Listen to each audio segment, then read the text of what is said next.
We would appreciate it if you would keep your comments. That was the affiliate director report. Sign up when there's 30 seconds left. We'll let you know. Watch your step. We're going to call people three at a time, and if you could be ready after. I think he said 21 or 31 people are signed up for the public comments section. I appreciate it. The other thing is, during public comment, there's a tendency for the noise in the room to get noisy and loud. So we can all be respectful of every speaker and give them our full attention. That would help. The first speaker is Zone. They're if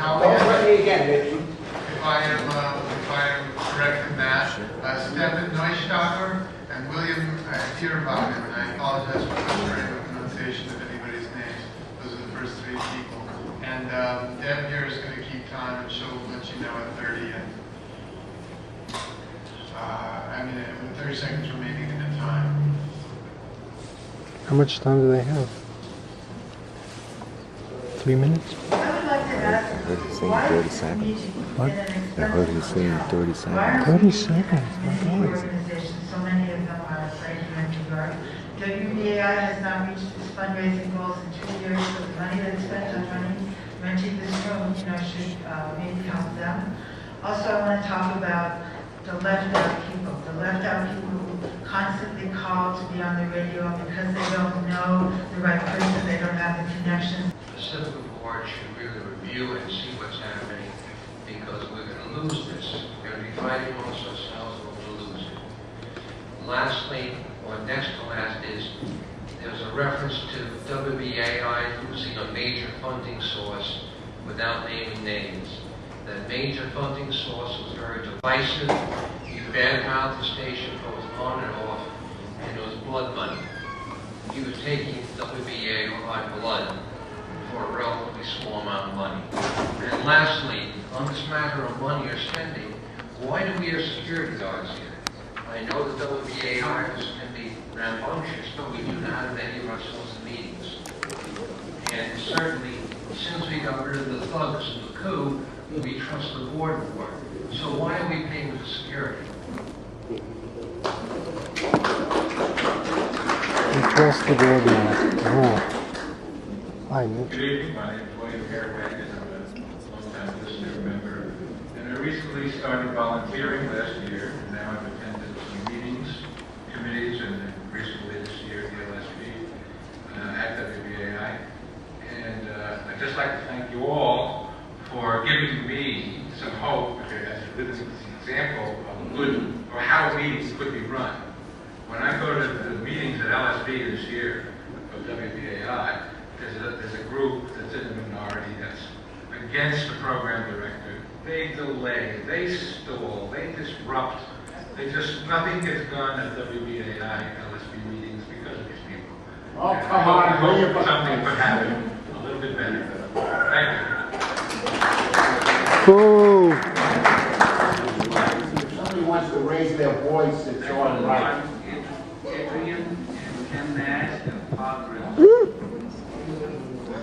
Public meeting, public meeting. Mark Adrian, Ken Nash, all good.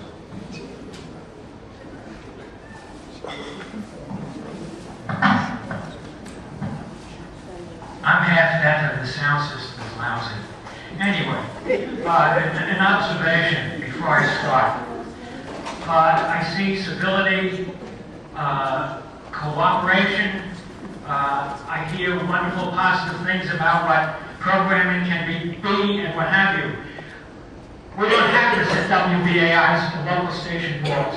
It's a nightmare. I mean, there's a black cloud that hangs over the place, and I'm delighted to see that other people are feeling some of that. And I don't know whether it's avoidance or what, but I think it should be expressed and brought out and dealt with. Enough already. Subject, detractors at WBAI, on-air producers, LSP members, etc. Starting with the most egregious. Gary Knoll telling his listeners on air not to support the station financially during fundraising. Telling his listeners on air to follow him immediately at the end of the show to follow him to his next program. Identifying the station taking away WBAI audiences. And the worst offense, attempting to take over the station by having it put into receivership. This being done with his attorney and 2 old Christmas coup board members. Luckily, it was thrown out of court. Can you imagine working at WBAI with that Martinet at the helm? By the way, he has stated on air that he never gives anyone a second chance. I repeat that. He never gives anyone a second chance. Time. Damn.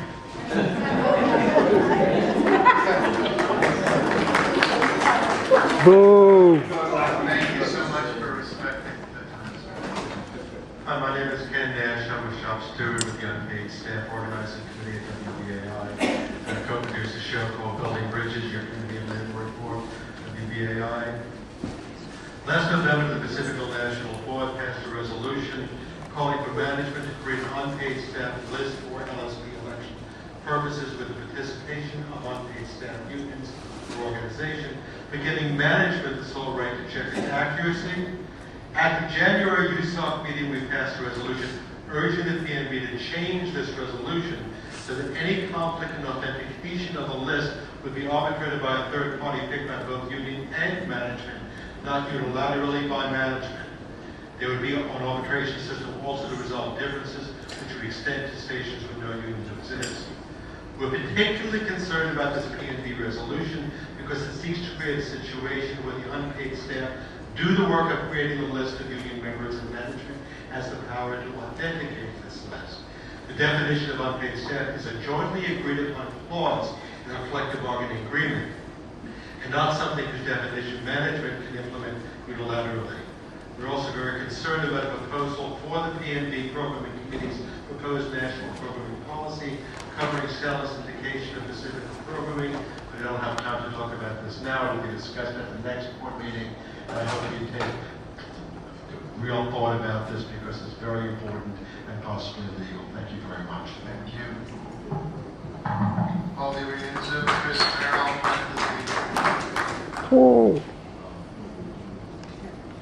Well, I hate to rain on the parade, but I'll lay it out this way, and I don't know how people are going to take it, but WBAI should be renamed Democracy Not Now, because that's what's happening there.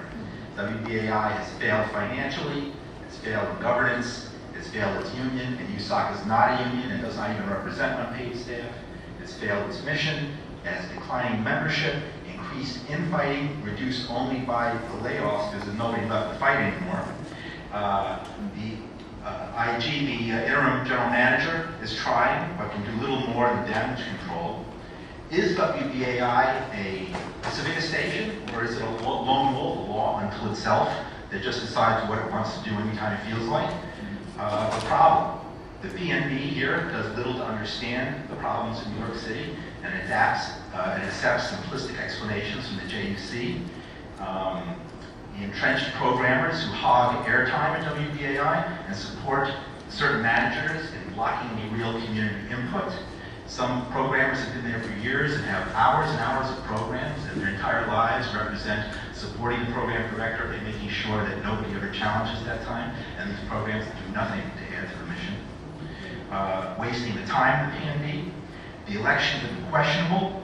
Membership lists, as you have had to deal with here, are questionable. Maybe it's time to think of a signal swap.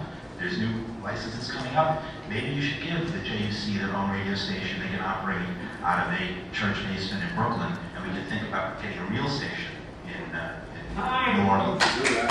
Thank you. Ew. Frank Lefevre and Janet Coleman.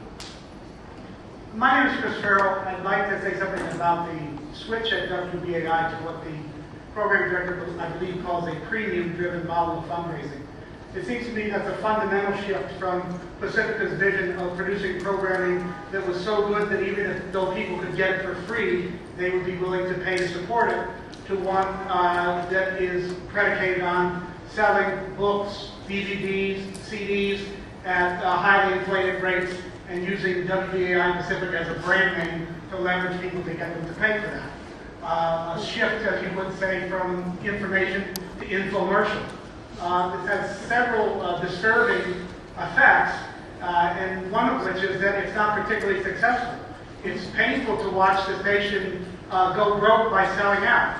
Also, what that means, because WBAI is now raising funds about 25% of the time, you have 1 day out of 4. One of the determining factors on what gets on the air is how well will it sell. Because the premiums featuring a conspiracy view of what happened on 9/11 happened to be a good seller, if you listen to WBAI during the marathon period, you might well get the impression that that's the only political question worth debating, and that the only possible answer is that, in fact, it was a government conspiracy. Not that this is one viewpoint that might be discussed, but in fact that's the only viewpoint. Then the station has the makers of the video they've been selling on, and they have to interview the people who are responsible for the funds that are coming in, exactly what Pacifica report is about.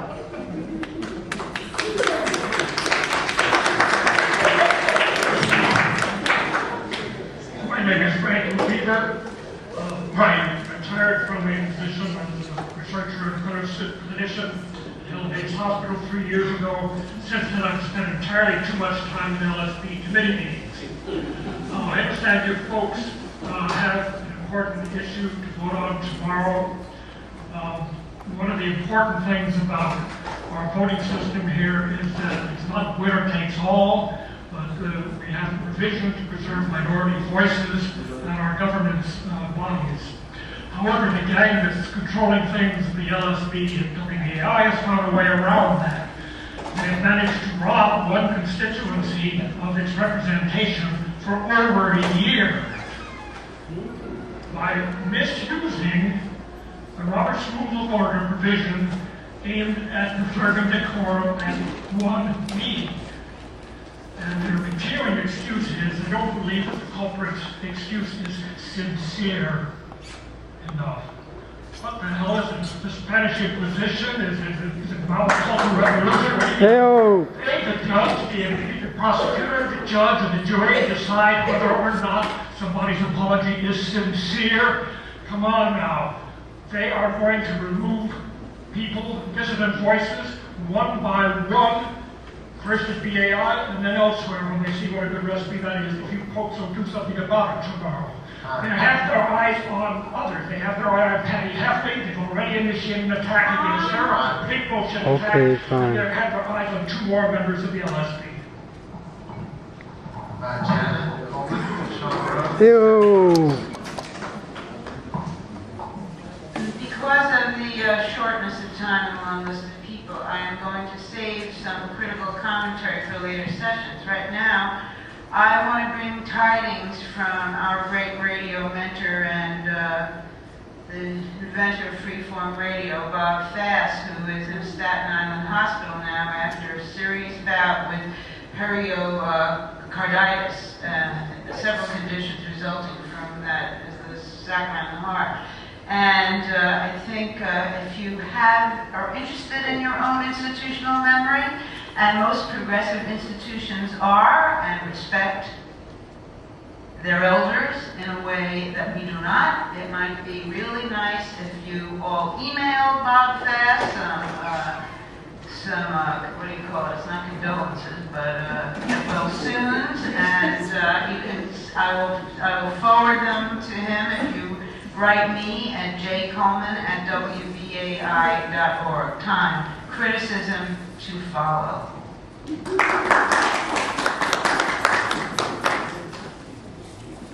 I'm going to see my time to Mitchell Cohen.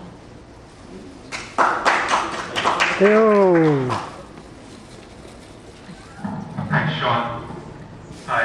I want to follow up on what Janet said about Bob Fass. Bob almost died last week, and he's in a very dangerous situation in the hospital. And I'd like for the board members to appreciate the work that he's done for 40 years now over at BAI, and perhaps issue some sort of a proclamation or a plaque or a gift that we could bring to Bob in the hospital, and perhaps a visit from some people from different station areas. I know it would cheer him up enormously. And that's all I want to say right now, and I'll talk some more tomorrow about the criticisms and other things about the station, but I think that should take some degree of prominence here. Thank you. Mr. Rose, if you'd like to speak, whole list, so. Stephanie Brooks, Berta Silva, Indra Harden. On Bob, he has 45 years worth of digital key, an oral history trove that he doesn't have the money to digitize and preserve. So I think that would be a real service if the board could think about doing something with this treasure. And I also think that the board should... Silva, Indra Harden, Eddie Ellis. Muy buenas tardes, mi nombre es... Change the tape while the woman is talking about getting a retirement benefits for Bob Fass. You know, or may have heard that we're having a controversy where some of the Latino programmers here in New York City have united, are asking that their time not be taken away. Someone earlier mentioned that sometimes some of the producers become entrenched. Nobody wants their programs to be touched. This is not a WBAI program. This is a Pacifica-wide issue.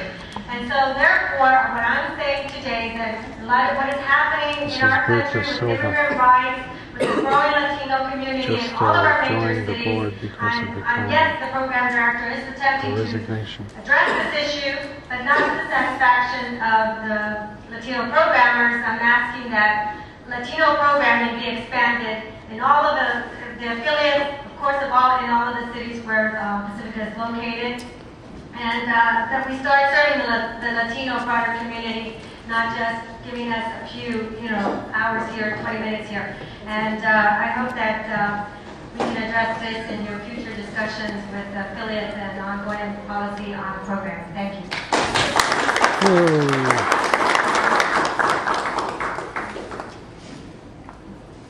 The next person is Indra Harden, and then Eddie Ellis.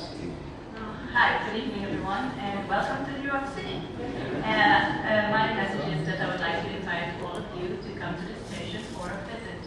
That includes the public. Thank you very much.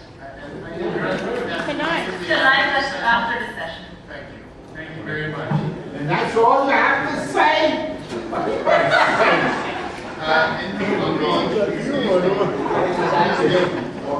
Indra will be providing a report for Didn't want to hear good we have a news. discussion with her for approximately 40 minutes tomorrow, so there'll be plenty of time for Indra to talk about things that she does not need to talk about during public comment. This is your time. Eddie Ellis. Is Mr. Ellis not here? Jacinta or Jacinta Higgs, followed by Serene Roberts and Kathy Davis. Is Jacinta Higgs here? No? Okay. Is she? Jacinta Higgs? Okay, we'll proceed, and if when she comes back, we'll return to her. Serene Roberts? Not seeing Serene. Kathy Davis, then Arun Aguiar.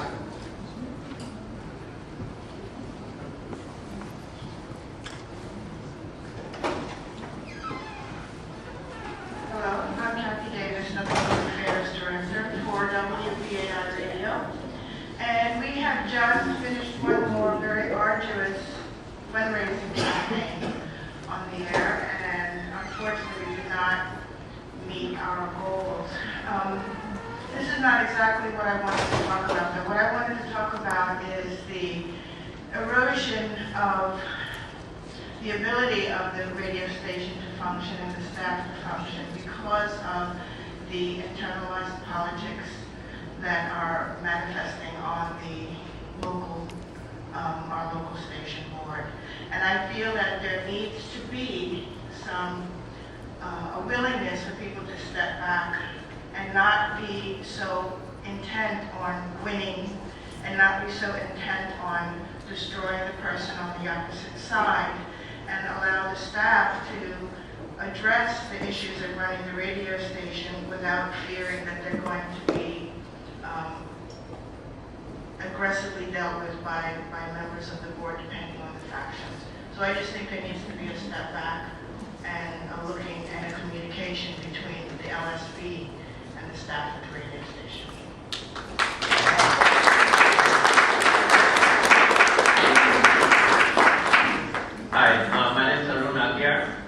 and it looks like I might be the last of the speakers, and so that gives me, oh no, okay. I got to revise my presentation, but now I've already got it set, so let me say. If I were the last, then I would have to ask you the question. You gentlemen have heard a lot of people express virtually the same kind of sentiment, and I want to know what you all are going to do about it. Are you going to be the wailing wall, to whom we just come and wail? Are you going to be the snake, who just sits there without reacting? Are you going to be the oracles at Delphi? Because you've heard it all, and in fact, I think you haven't really heard the degree of passion and horror and shock and frustration which really exists in the station. I was very active until we were able to put the station management back after the Christmas school. And then I followed Leslie Kagan into the anti-war movement, and basically did not have much to do with the station. About a month ago I came back, looking really excitedly towards seeing a vibrant, throbbing, beautiful, exciting station. It's been such a disillusionment. I've been wearing this shirt saying, "We will not be silent." It's really meant for the government, it's meant against the administration. Frankly, I think listeners and other people who are interested, we're going to be using this shirt every time you confront and meet somebody in BAI. Because things are just so bad and so horrible. Tomorrow, if I have some more time, I'll elaborate.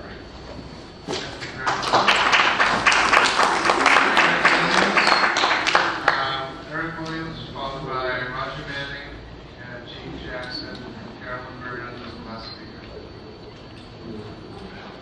Good evening, ladies and gentlemen, and fellow broadcasters. My name is Eric Williams. I'm a reporter at the WBAI Evening News, which runs Monday through Friday. First, let me get a few things out of the way. I'm neither a member of, nor do I represent any faction at WBAI. I have no interest in starting the next revolution or race riot. Instead, I want to talk about radio, new audiences, expanding the subscription base, and thinking about positive steps to help turn around the status quo. Many of my colleagues have dreams and ways to make this happen. While there is nothing wrong with dreams, I have a plan. We speak of giving voice to the voiceless and closely examining topics, issues, and communities that fall into this category.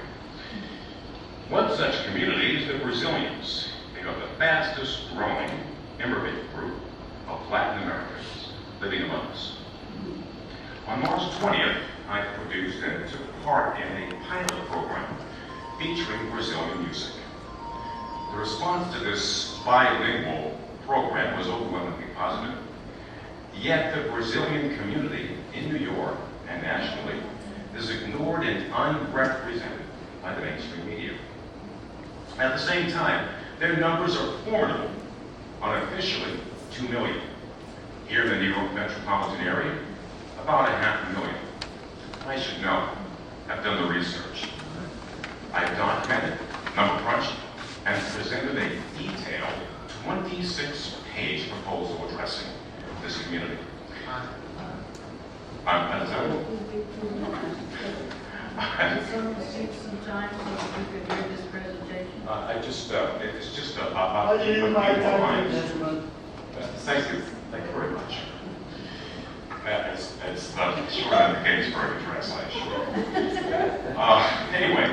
Anyway, the March program, it drew notice of the local Brazilian press in the metropolitan area, and it created a buzz.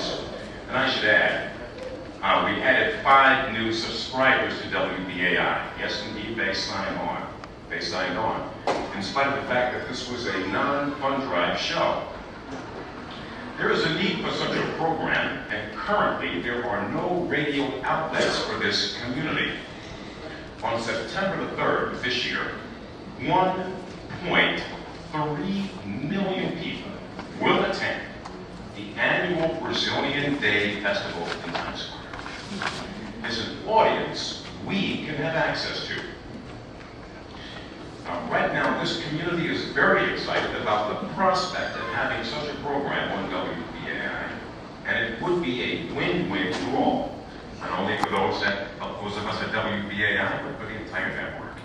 Let me just conclude by saying, like the readers of those publications who tuned into WBAI last month, March, I asked what's next. And I want to thank you for your time, giving me the time.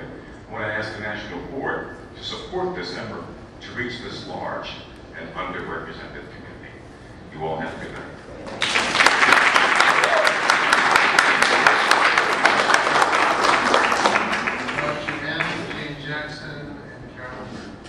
Hi everybody, I'm Roger Manning. I'm on the staff at WBAI on the website. And I'm the former Pacifica secretary, and it's nice to see a lot of you folks today.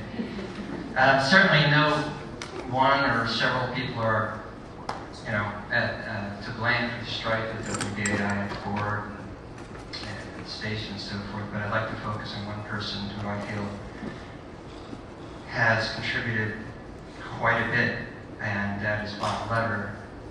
It's not always apparent what Bob's working on or what he's behind, but because there's many presenters of things that he's involved in. In any case, the motive is not always so obvious either. There's things presented, reasons for the things that are being put forward, but the real reason, much of the time, in terms of attacks on various board members specifically, is through political opponents. In fact, if Bob had his way a few years ago, many of you people would not be sitting on this board of directors because he was against, initially, the new system of elections and elected boards of Pacifica, and greater inclusiveness and diverse opinions and input. Bob is an extremely talented person. I've worked with him on the website over a number of years, although not talented in all ways. He's very convincing, very intelligent, and very well at organizing things. Unfortunately, his methods have been extremely destructive, divisive, corrupt, and at times even criminal in terms of a lot of the political processes around. Thank you very much, Roger. We don't accept statements of attribution of that sort. Well, I'm sorry. Okay, fine. You're at time. But I would ask that I'm sorry.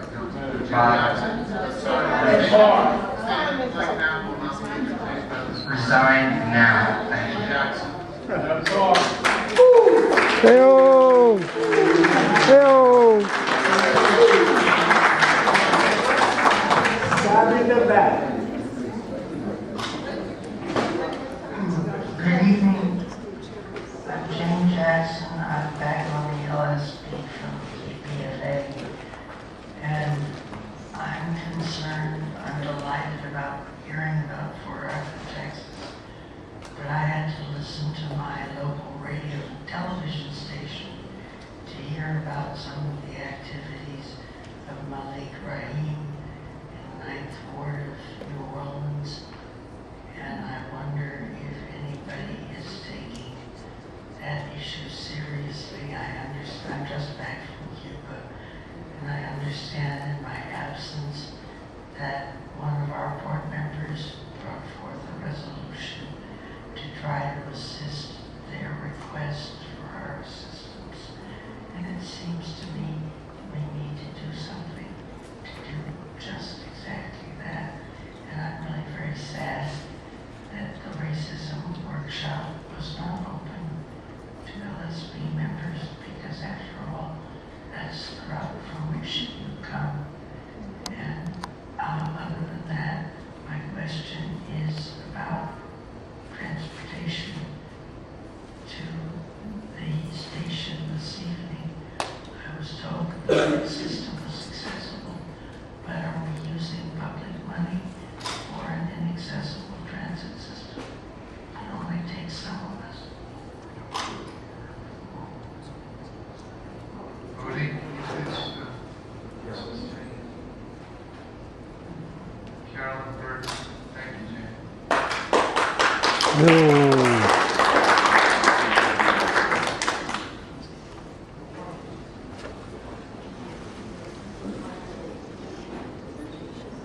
Good evening. Carolyn Bergen. I'm from the BAI LSB.